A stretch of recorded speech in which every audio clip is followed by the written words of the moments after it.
You know, it's interesting when you put yourself out there and you have a lot of passion behind what you're doing and you practice and you're willing to look a little silly or not be perfect, how much better it can get. Well, you embody that role at that point, right? So you're not just like trying it, learning it, but you're actually embody it.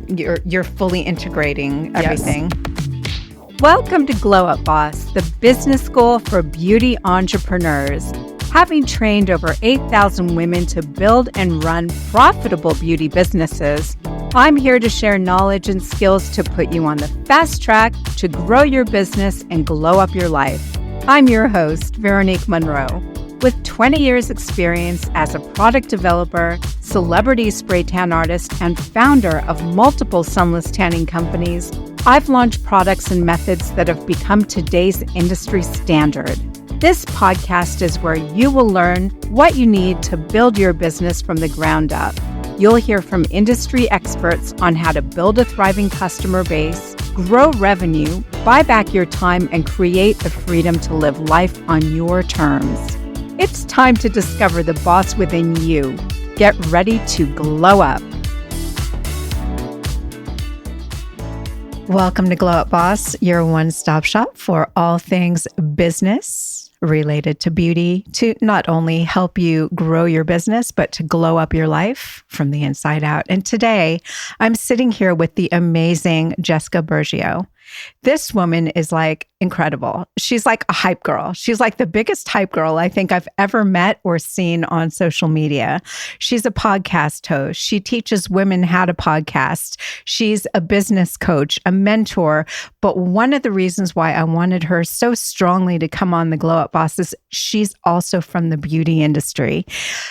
Jessica, welcome to Glow Up Boss. Thank you so much for joining us today. So excited to be here. I'm so proud of you, and I'm so honored to be a part of this show, especially now that we get to speak to our beauty industry folks along with other people in the entrepreneurship community. So proud of you for starting the show. I'm excited to be here. Thank you so much. So tell us a little bit about you. Talk a little bit about your background, your history, what you've been doing, and what you're doing now.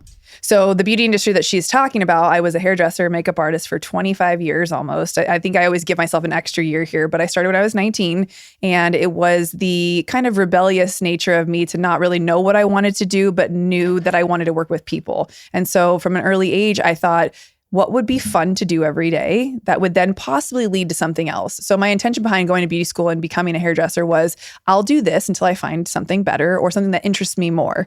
And luckily, I had a lot of really great mentors in the industry. At the time, I guess the term mentor didn't really exist. They were just the people we learned from, or your boss, or you had to do XYZ. But I got really lucky. And in hindsight, I had some great mentors who took their career very, very seriously when in 1999 and 2000, being a part of the beauty industry wasn't something that people were rooting you on to join or to be a part of. It was what people did, or women especially, who couldn't figure out what else to do. And so I had it in my mind that I was going to prove everybody wrong, including my mom, who was looking at me wondering why I hadn't applied for medical school.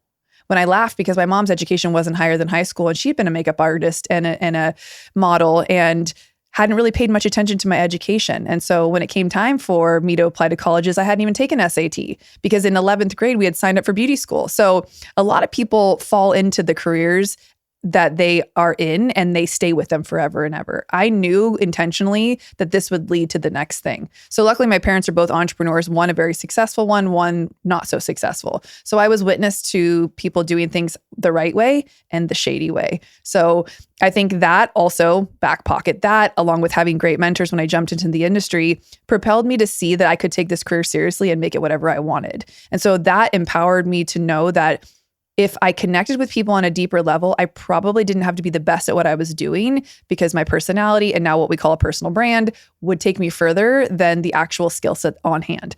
And so I think that took a lot of pressure off of being the best hairdresser, and I got to just really enjoy my career. And in all that, learn how to communicate well with clients, because if I didn't communicate well, often they would be disappointed and not come back or complain. And I really valued that I was able to retain clients for so many years in the industry, 10, 15, 20-year careers I had with these particular clients. That's a big deal. It is. And it's very rare now in this like grab and go market that we have, especially in the online space. It's very hard to retain clients, let alone obtain clients.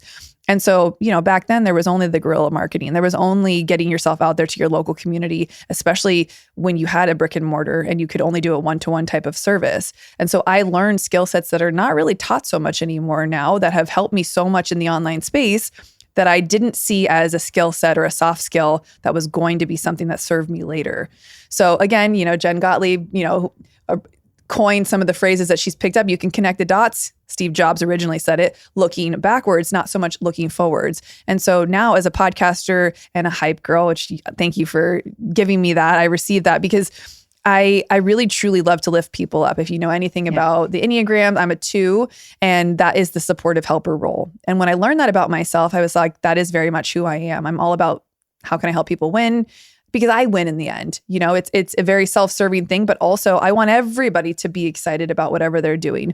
And if I can help one person at a time, and that started in the beauty industry when, I went from having mentors to becoming the mentor, bringing up so many women alongside of me as an assistant of mine, and then helping them get a chair and then helping them potentially move into their own spaces.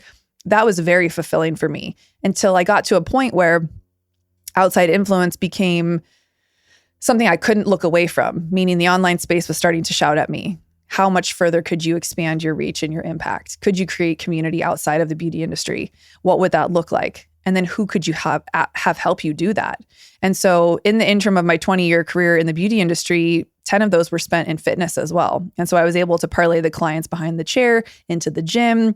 I got into competitive bodybuilding, and that opened up my world to different people that I aspired to be like. Lori Harder, one of our friends, was somebody who I was very much aspiring to have a career in a life like. It looked like she was happy, she was fit, she was on the covers of magazines.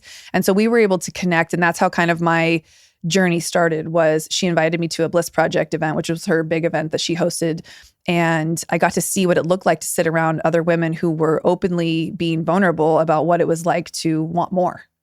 And I remember thinking, oh, I'm good. I have friends. I don't need this.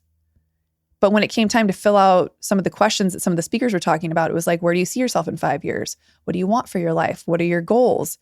And I couldn't answer any of the questions because I was living so in the now and the scarcity of like, how can I get through this week? How can I just get by? It was a very get by mentality because that's how I was raised.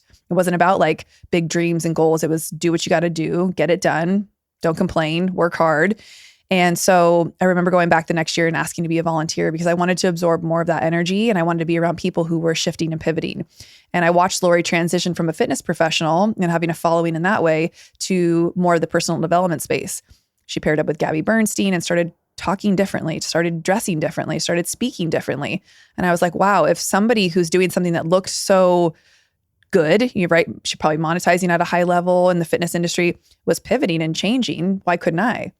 And so her husband at the time started a business mastermind that I ended up joining. And that was the catapult for me to expand what I knew in my beauty industry space into more of a way to speak to everybody around mindset. So that was really for me around creating that at least 6-figure mindset, because that's what most people I knew struggled with, was hitting that 6-figure mark, and specifically $100,000. And I remember when I created that first coaching program, quickly learning that people in my industry specifically thought 6 figures was $100,000.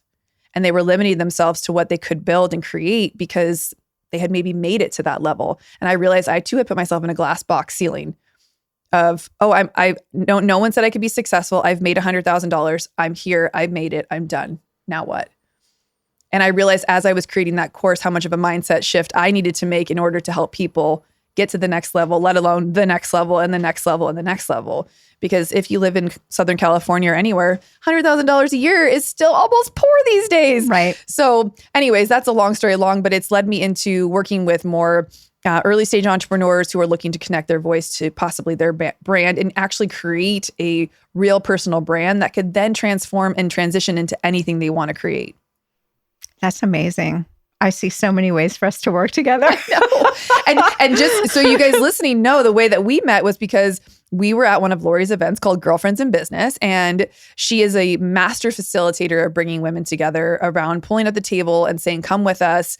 You can sit with us type of energy. And she really encourages women to meet meet each other where they're at, get vulnerable, talk about what do you need, who do you need to meet, how can I help you? And then also unapologetically asking for what you need help in. And that's when we connected. I mean, there's 75 people in the room. I think we talked for a brief few minutes and then reconnected several months later. And you were interested in a podcast and we sat on the phone for a while and talked about how you could do that. And here you are and we're podcasting at your studio. It's like full circle moment. And that was just maybe a year ago.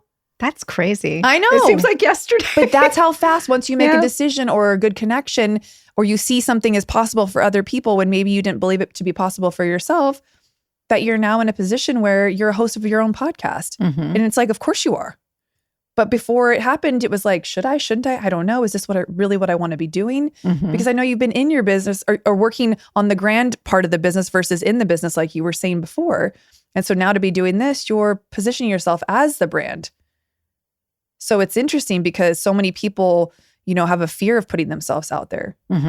Yeah, that's me. Was that hard for you? Oh, it is. Totally. Every day. Yes, it's a big challenge. And it's still a big challenge for me too. And I think it is for so many people. And it's what I think is those blessings that they block, as even if they start to put themselves out there, they'll somehow get in their own way or they'll self-sabotage.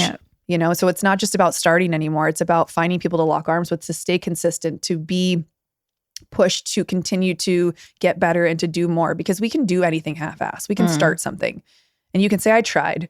You can put 5 episodes out. You can be a statistic and maybe put 20 episodes out. But to really make it in something, you have to get your reps in. You have to study your own tape. You have to try to get better. You have to ask for the help. And then when you feel like you've done everything, it's then what's the next level I can take this to? And not everybody has a drive like that. And I'm not, here to say everybody should.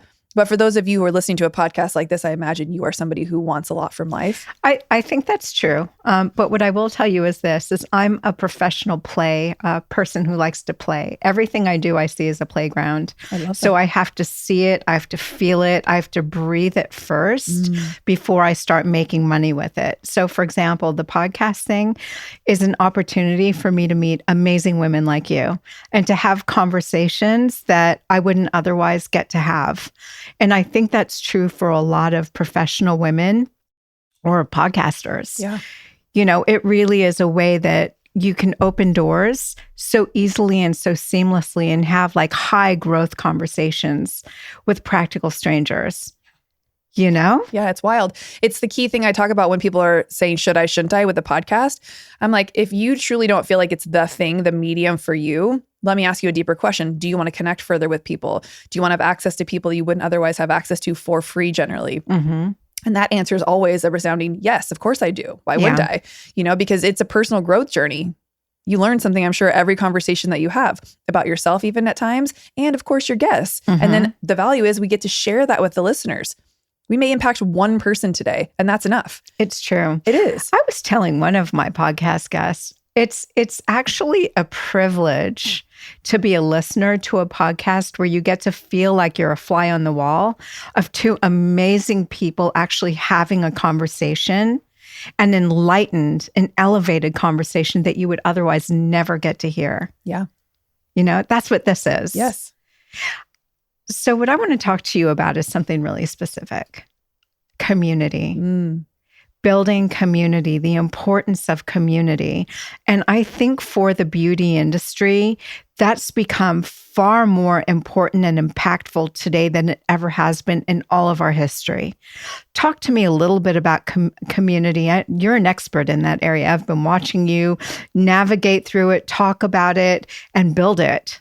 Yeah. And I've built it in a few different ways with a few different, I think, industries, if you will. And so I started with what I knew, which was my industry. But I was able to see the vision for what I created because I got in a room where there were different conversations being had about how businesses were run that I had no idea how to run. So when I joined that business mastermind, I was surrounded by 40 other people who had very different businesses. But the only core through line was that we were all entrepreneurs. And I remember thinking, wouldn't it be cool? I went into that business, just so everybody knows, very clear. I went into that business mastermind thinking, that's it. I'm done with the beauty industry. I'm ready to do something different. I'm done with this, ready for the next. Versus, how can I take everything I've learned? I wasn't thinking like that. And bring this home to an industry that raised me. But my thoughts shifted when I got into that room and I saw what was happening and I saw the connections that were being made, very similar to the Girlfriends in Business. But between all of that, it was an eye-opening experience where I thought, wouldn't it be cool if I came back and created a room like this just for us, just for those of us who speak this language, who serve people, who touch people. I mean, your spray girls, they see people naked. I touch people every single day. Like, this is a very intimate industry that we get to work in. Relationships like this don't really exist in a lot of other people's careers. They don't get to have the close connections and I mean, my clients have told me so many things over the years. So I wanted to try there first. And I remember thinking, I don't want to be just another educator in the industry. I want to build connection. At the time, community wasn't the word I was using. It was, how can I bring networking and fun where we start talking to one another versus what I know is my secret sauce, what you know is yours. I mean, 20 years ago, we weren't sharing formulas online. There wasn't online tutorials for $15. You had to go to really high level classes, or you had to work at very prestigious salons in order to know what, quote unquote, they were doing. No one was sharing secrets back then. It was a very much mine is mine. You weren't friends with the salon down the street. They were your competition. And, you know, having come from that and then now full circle where everyone's willing to give everything away, it's an amazing journey. And so I started hosting, they were called the Beauty Inspires Beauty, like brunches I would do, where I would bring in motivational speakers from the industry to talk about ways that they essentially grew their personal brands or took their business to the next level. And people love them. And that all happened during that 6-month mastermind that I was in. I started to see what other people were creating. And I said, how can I mirror some of that and bring it back to my industry? And so during that 6 months, I also had my dream space that I'd been manifesting for 15 years. Let's just be honest, I was probably blocking the blessing, but it finally opened up and I got my dream salon. I opened it within 6 months and then COVID happened. And all the while I'd been watching Chris and Lori, my mentors at the time, start their podcast, really build their personal brand. And I thought, well, now I have the space, I have the time. I had a client who was a videographer and did audio. So he's like, let's start your podcast.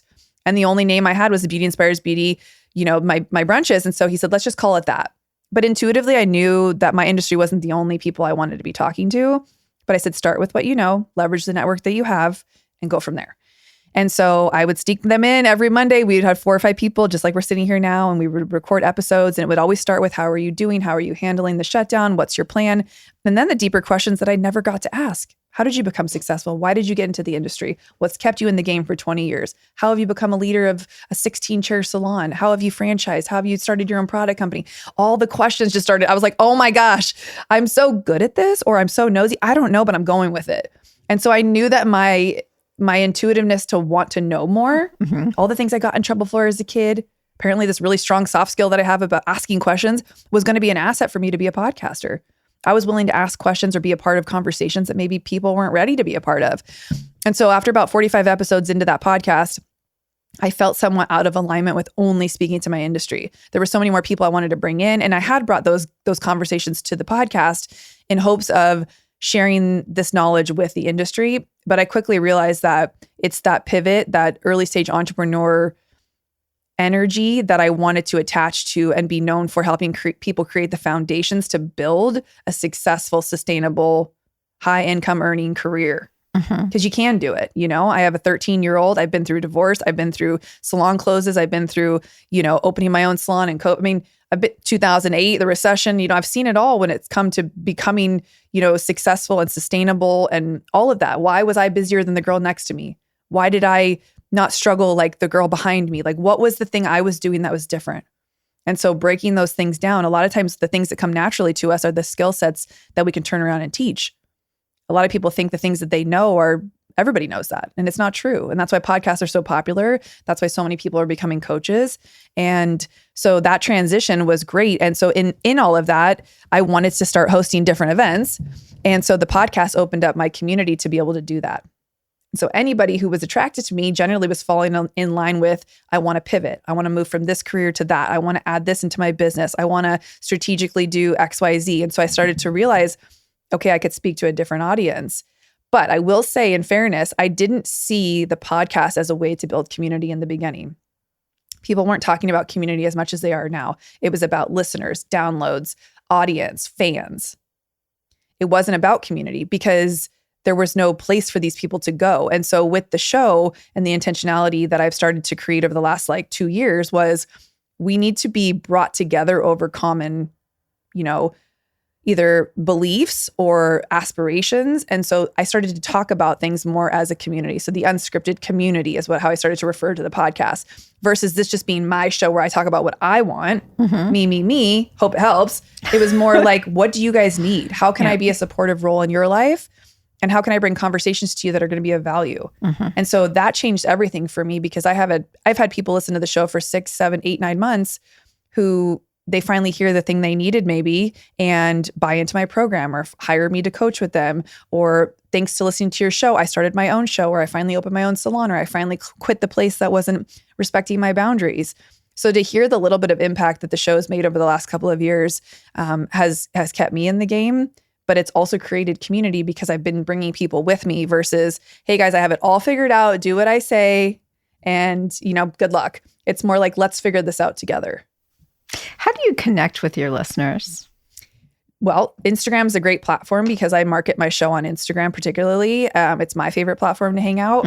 So it's an easy way to get real-time feedback. So I'm really intentional. Yes, the show goes out on Apple, Spotify, wherever podcasts can be listened to, but there's no way for someone to interact immediately when they download your show unless they go and find you and DM you. Other than that, we don't know who's listening to our shows. So if you're listening to somebody's show and you want to give them feedback, go leave a rating and review on that podcast and or send a DM to that person or leave a voice note for that person, because it truly means everything to us. When you are a content creator, there are so many platforms where you get instant downloads, you get instant likes, we get instant content, feedback. And it often directs which way we take our conversations when we know it's creating impact. And so podcasting is difficult because we don't get that immediate ROI. I have no idea who's downloading the show. And so I ask for that every episode. I say at the end of my episodes, if this podcast resonated with you anyway, please reach out and let me know. I don't get as many as I think of the downloads that are coming through, but often people do, and they will go leave ratings and reviews. And so that's where I like to direct people. But I get messages all the time of, I listened to this episode, or they'll reshare your show for you. And, that literally means the world. And it's how the show has grown. Glow Up Boss podcast is brought to you today by Infinity Sun. Are you an entrepreneur thinking that you'd like to start a new business that's fun, that doesn't cost a lot of money to start up, that you could do in the evenings and weekends and earn lots and lots of money? Starting a spray tanning business definitely checks off all those boxes. With state-of-the-art plug-and-spray proprietary spray tanning systems that require only one solution, you can literally choose 30 different levels of spray on the spray tanning system itself. Infinity Sun offers sunless tanning solutions that combine high-end skincare together with sunless tanning technology to not only create the most flawless looking tans, but also to improve the condition of the skin. So you're on to bigger and better things now. Talk a little bit about what you're doing in your new space. Thank you. Yeah, I'm excited. So when I sold my salon shortly after, I think I probably had the salon for another year after COVID. And then I was approached by an old friend of mine who's an esthetician, and she wanted to put a room in there. And, I said, I'm ready to move out of this space and grow into something more creative where I can do a few other things. I wanted a podcast studio. I wasn't sure I wanted to manage a team anymore. I just kind of wanted to do my own thing and have a space. And so I attempted my first brick and mortar that wasn't a salon, and I called it Creative House. And I did hair in there, glam in there. We had little mini masterminds. I rented the space out. It was awesome. But I also, at that time, had met somebody who lived in a different state. And I quickly realized that I cannot be in two places at once, and that owning a brick and mortar at this season wasn't going to work for me. And so I let that space go. That was a very expensive lesson. And now here we are about 2 years later, and I've reopened that same concept idea in a much more intentional way. And it's everything that I wanted it to be. And I think sometimes we think we're going to be okay with a certain decision, and then we later find out we're not. So when I sold the salon, I didn't think I'd feel like a piece of me was missing. I felt very kind of unconnected to anything. I'd always had a brick and mortar to call home. It was a separation of church and state, right? Home was home, work was work.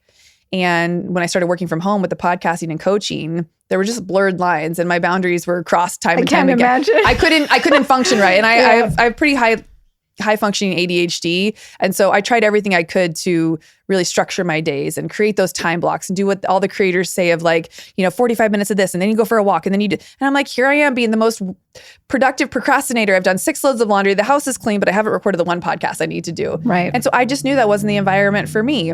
And so I sat in that pain for a little bit because that was a very expensive mistake, what I did with opening and closing the first space, but finally reopened.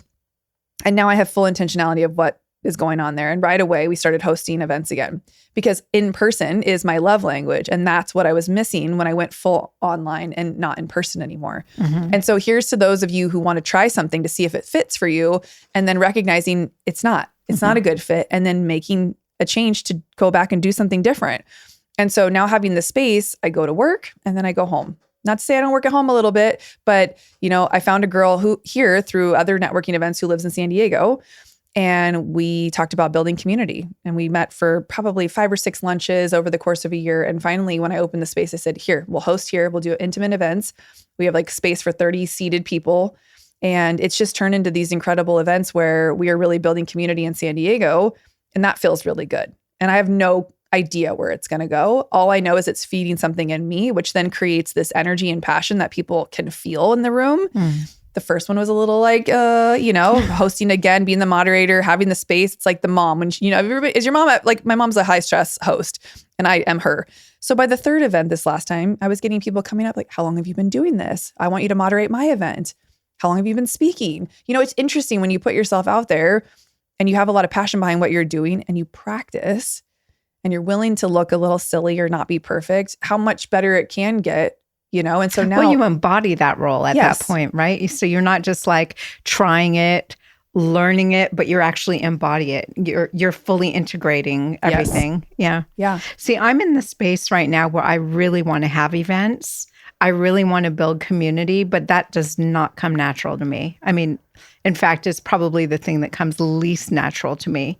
I'm comfortable behind the scenes. No one knows what I look like. No one hears anything. I'm in the back developing products, systems, doing all of that. That's my comfort zone.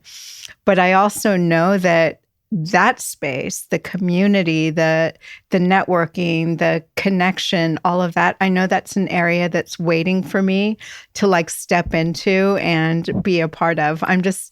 It's literally like jumping off a cliff for me. Well, with your knowledge and your reach and your expertise and your network, I mean, you're a perfect example of it. It would be such a disservice not to put these events together to share and bring community, because you're the mentor people are waiting for that they don't even know exists. So you're a perfect example of, this is a stretch for me. I don't really know if this is going to be something that even monetizes or where this might lead, but I want to create more of an impact.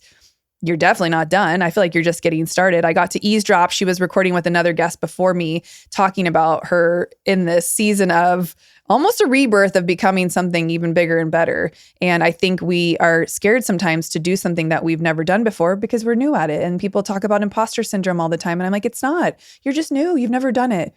And I used to get knots in my stomach just to sit down and record a podcast episode virtually. Now that's gone. And I remember the first time I noticed I wasn't nervous. I'm like, oh, we're here.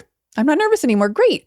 And then even now when I go to the in-person stuff, I notice I get a little buzz, right? I get that little buzz of excitement, but it's not that gut-wrenching, I'm going to throw up, I'm sweating fear anymore. It's a true excitement and knowingness that I'm doing what I always dreamed of doing. And it's just so much more empowering and so much more fun. And I still can appreciate I remember there being a time where this scared the shit out of me. Yeah. And I'm here. So I think those little stretches, well, they're huge, just expand your growth, your comfort level and your growth and all of that, because that's what we all want ultimately. If we're following personal development podcasts, is we want to grow. We want to feel challenged.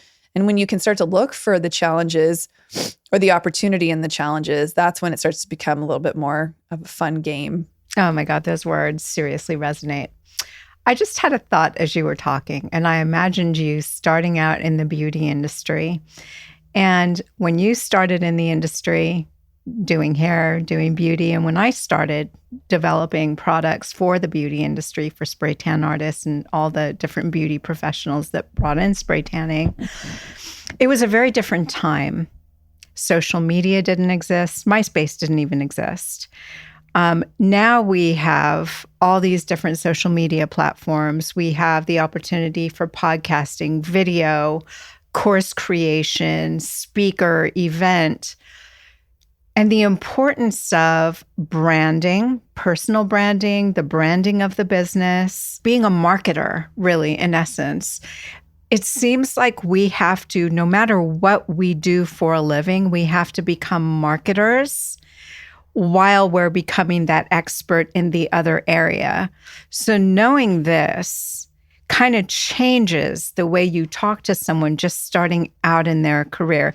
I meet a lot of young girls that are in their teens now, in their early 20s, that are considering going into the beauty industry. And as I talk to them, I really ponder, and they're already experts at all the digital stuff, but it's a different conversation now.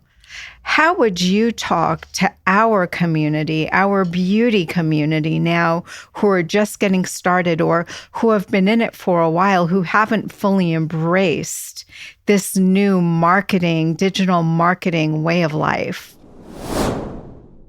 There are thousands of homeless dogs in the pounds and shelters and running all over the streets, and not enough people out there to help them. Sprays for Strays is a fundraising organization that raises money through the sunless tanning and beauty industry to help all the rescues all over the United States of America pull the dogs out of the pounds and shelters, get them vetted, get their vaccinations, get them spayed and neutered, help with any sort of behavioral issues, and help to get them into their forever homes. Go to spraysforstrays.com and become a member, or donate.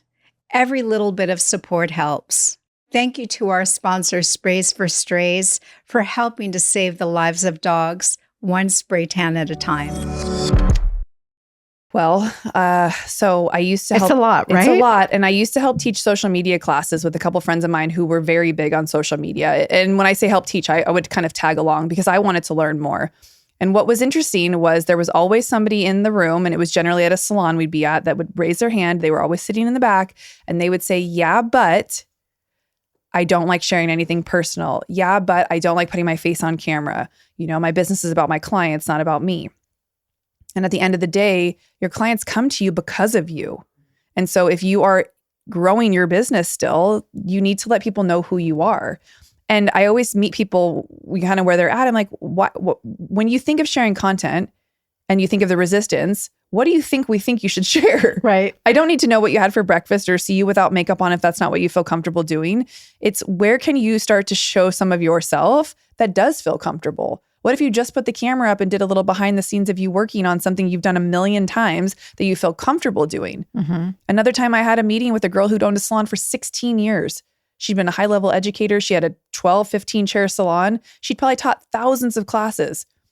And we sat there over coffee, and she said, I just don't think I'm ready to start my own education platform or whatever, I think I need one more class. And I looked at her, I said, you don't need any more classes. You need to stop consuming and start creating. Mm-hmm. You need to start thinking for yourself and creating from a place of what you do know and what feels comfortable for you. Just like when I started my podcast, I spoke to the people I knew I could have conversations with.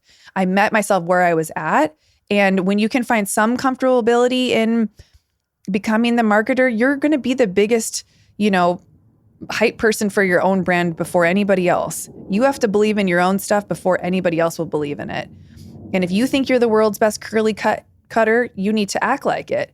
And I think I want to empower anybody who's scared of using social media because of the fear of whatever it could be, judgment, you mess up, you aren't perfect, someone's going to think, who does she think she is? Let them. Let them. Mel Robbins, if you follow other personal development, she has this whole movement right now around let them. Mm-hmm. Let them think that. Let them judge you. Let them whatever. Mm-hmm. And that's a muscle you also have to flex because it is hard to think that somebody might not like what you're putting out. Especially if you're someone who's in an industry of serving people. We want people to like what we do. We want people to like us. Mm-hmm.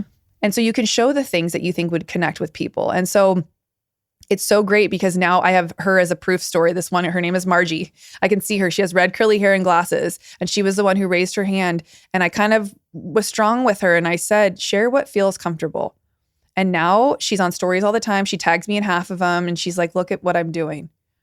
She just had to get ready. She had to wrap her head around it and do it in her own time. Yeah. And that's where I feel like often we feel like the internet or a podcast is bullying us into something. No, we're just encouraging you that there are paths to take and that eventually you won't feel like this anymore if you just put yourself out there and try. Because gone are the days where you can be the world's best kept secret. And you don't want to be. You want to share your passion with people. And if you are in a local industry where, let's say you are spray tanning or you are a hair and makeup artist, you need local traffic to find you. Now, if you're booked and busy and you were able to scale your business like I did without any social media, that's great. But what happened for me was I built all that and nobody saw it. Nobody saw the passion, the drive, the behind the scenes. I had no proof of how I got from here to here.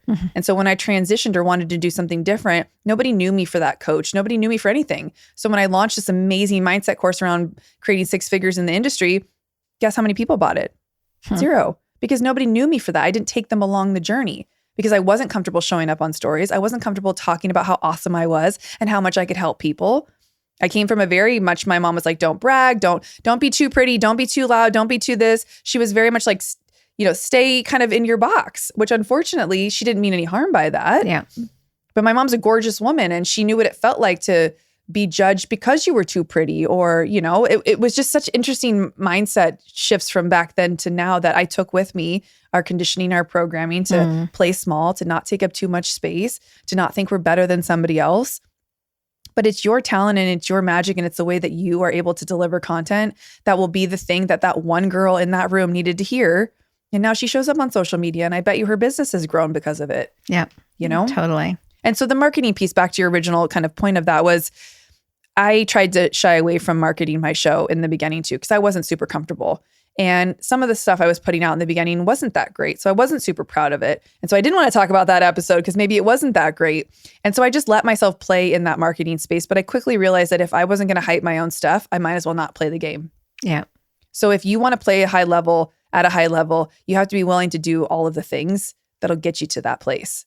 Because a lot of people will put out good quality podcasts, but nobody knows about them. I see they'll share one story on their page for their one podcast episode, and that's it. Yeah. And they wonder why their show's not growing, why their downloads aren't growing, and then they give up after 20, 30 episodes. It's too time consuming. Nobody likes it. There's no ROI here. So that's why I got passionate about helping people strategically plan out their podcast episodes around the content that's going to drive traffic to the thing that may monetize. Because in the beginning, if you have nothing to leverage, it's going to be hard to monetize the podcast. Brands aren't going to know you for anything. But if you can take and maybe grow a platform on social media or TikTok and then parlay that into the podcast, or you can make podcasting a whole business if you do it right. Very interesting. Yeah. So I always end my episodes with 3 action items, 3 things that the listeners can take away to move forward, whatever it is they're trying to do, whether it's on a personal level or it's on a business level. And I think today we're talking to the beauty business professional who maybe needs to get out there a little bit more and make use of all the different platforms, maybe work on their personal branding. What 3 things would you like to give our listeners to take away with them? First thing would be you already have a personal brand, whether you're defining it yourself or not. If you have any social media whatsoever, there's a brand being built and you want to be the one writing the narrative. So being intentional about the content that you're posting, that you're putting out, right? Putting your best stuff out there, but also letting people in to know who the real you is, because we want to connect with real people. And so to not take personal branding as such a literal thing, unless you are building a high level business, and then be mindful of that. So I guess the second part to that would be intentionality around creating anything. Gone are the days where it's even worth creating anything just for sake of creating it. So if you're going to play the marketing social media world game, create some intentionality with it. Create days where you batch content so it's easier for you to post it. And then ask for help. That would be the third piece. I think that asking people who you admire or aspire to be like, buy that course if you need to. Get into the room where they're teaching you how to do the thing. Listen to more podcasts like this to help you get further ahead. And don't be afraid to ask for help. That's really like their biggest flex, is letting people help you get where you want to go. That's awesome. So you do so many things. And you're amazing at so many things. How do you feel you can best serve our listeners, and how can they find you? I think if you enjoy content like this and a podcast that gives you a little bit of tangible, kick in the pants, the podcast that I have, Unscripted, would be for you as well. We have over 325 episodes, I think, at this point, really all around personal development, getting out of your own way, and then listening to other inspiring stories, much like today's episode, where you can find yourself in some of these stories to get you out of inaction and indecision and to take bold action and to try things on for size. So Instagram is my favorite. Jessica Burgio is where you can come and check things out and see more of what I do. But strategic vision, creation of like brand, as a whole is my favorite thing to do, and where a lot of people struggle of, I'd like to do all of these things. How do I create a business and a brand out of it? So I'm kind of like the master editor where I can take and audit what you love, what you've been doing, the experience you have, and kind of where you want to go and create, some foundations for your business. That sounds amazing. Well, I'm definitely going to reach out to you for some support on that. Well, thank you so much for joining us today. It's been such a pleasure. Thank you for having me.